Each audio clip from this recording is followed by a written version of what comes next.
بقى يا بنات الجمال والحلاوه دي. تعالي بقى يا منى قولي لنا الاسعار بتاعت الحاجات التحفه دي. شايفين؟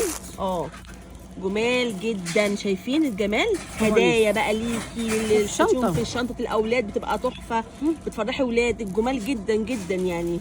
قولي اسعارنا منى. واحده ب2 والثلاثه ب5. الواحده ب2 والثلاثه ب5. يا بلاش بجد يعني، والله العظيم جميله يا بنات، والواناتهم جميله وتحفه، والهلال والفانوس والنجمه كلهم جميل تحفه تحفه.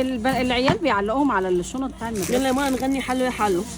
وحوي يا وحوي يا وحوي ولا حلو يا حلو؟ وحوي يا وحوي. لا حلو يا حلو، معلش احنا بتاعتنا احنا مطولي طب وحوي. خد حلو يا حلو. رمضان كريم يا حلو. طب يا جماعه التعليقات هتظبطنا النهارده. هيقولوا لي بتقولوا هبل. الواحده ب2 الصبح والله الحريم كلها جت ماسكه الفوانيس. والله العظيم وحوي. والله العظيم الامهات فرحين اكتر من ولادهم بفانوس. هم اللي جاوا قالوا لك احنا هنلعب بيه. أيوة، طيب اتفضلوا هنلعبوا بيه كلنا في رمضان. يلا كل سنه وانتم طيبين.